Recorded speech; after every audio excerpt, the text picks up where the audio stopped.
Hey everyone, welcome into the Flippin' Hippos YouTube channel. I'm Star. If you're new here or you have not already, please consider subscribing to the channel and helping us feed a hungry hippo. And don't forget to hit the thumbs up. Today is January 2nd, 2024, and it's also a Tuesday, which means it's time for What's Sold on eBay. We're taking a look at the week of December 25th through December 31st. Of 2023, which is effectively the last week of 2023 sales. So I've pulled out all the plush that sold during the week and some highlights of our other sales to talk about with you. Let's just jump on in. We're going to start with this Kelly Toy monkey. He is a Valentine's Day plush. He has love on his foot and a little red bow. I like Kelly Toy. It's a solid bread and butter brand. It's nothing exciting except that Kelly Toy also makes these squishmallows, if you didn't know. I took $7.50 on a best offer with this monkey, in addition to the $6 shipping. Next, we have a vintage Nanko yellow dog. So it is a vintage toy. I could tell by the tags here. And it's nothing special. Sometimes you get real excited when you get vintage plush and you find out you have a gem. And sometimes it's just an oversaturated, nothing spectacular vintage plush, but I still put vintage in the title because people who are looking for vintage, that's what they're going to search for. This yellow dog and his friend here, the little pound puppy, sold together to one buyer. This pound puppy is so cute. He's 2 inches. He's so small. The two sold together for $12.98 bundle plus around $10 shipping. Oh boy, guys, I am going to be so rich selling these Beanie Babies. A Loosey Goosey sold for $4 on a best offer with $5 shipping. If you are new here and you didn't know, a couple months ago, I decided to try a Goodwill blue box of plush. And other than like 3 plush that were inside, the entire box was Beanie Babies. The box has been paid for already because there was a large princess tie that sold for $20. And there were some Disney plush and some other plush in there. And I did bundle most of the Beanie Babies together and sold them in lots. So the box has been paid for, and anything I'm making now is just profit and activity in my store. Next, we have a bunny rabbit baby doll. So Ann Getty's has some of these branded. This is just a generic one, but any of the dolls that are in costumes I find do pretty well. They don't all sell for extraordinary amounts of money, but they sell pretty quickly. They have a pretty good sell-through rate. This one has a porcelain face. So I always make sure that in the title I put if it's a porcelain or a rubber or a plastic face, because collectors are looking for specific things. This one sold for $12 plus $13 shipping. And I did ship it in a box because it is porcelain wrapped in some bubble wrap. Next, we have a Build-A-Bear Great Wolf Lodge Violet. And she sold pretty quickly. She's only been up for like a week, maybe 2 at the most. She sold for $15.74 plus $7 shipping. So she started out around $18, but we had a 30% off sale for the holidays.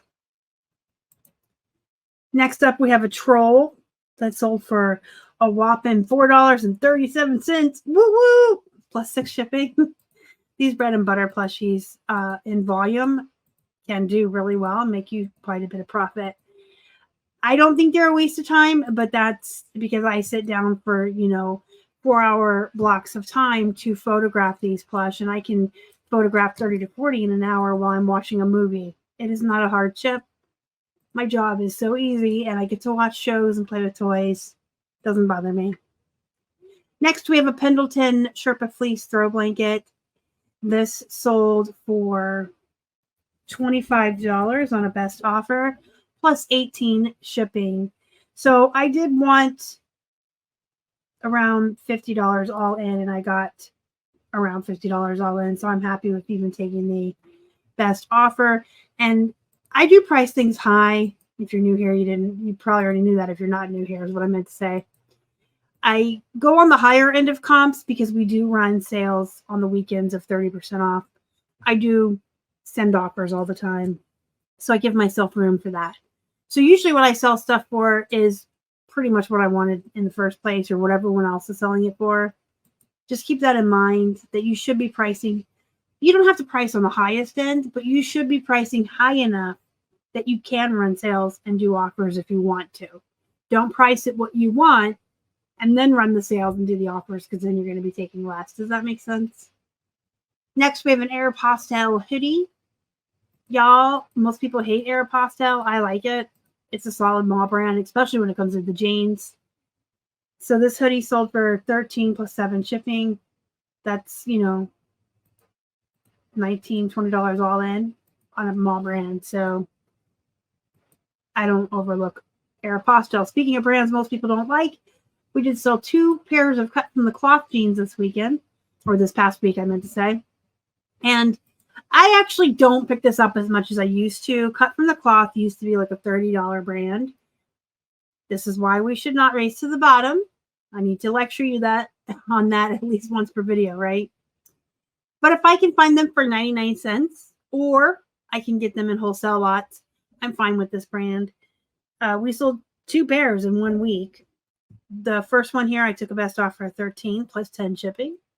And these are size 14, which is a good size. The second pair, I took a best offer of $13.49 plus $10 shipping. And these are the Catherine Boyfriend. So this is a smaller size, but it's a good style. Catherine Boyfriend. Next, we have the Old Navy Slim Flex jeans. These are men's. Old Navy is one of my favorite bread and butter brands, but I especially love when I find it in men's. The reason I like men's clothing, I feel like it sells for more money. You get less returns, knock on wood. Men aren't as picky. This pair sold for $11.50 plus 10 shipping.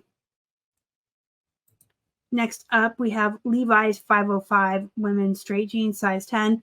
Size 10's a middle, average size. It's harder to sell, harder to move.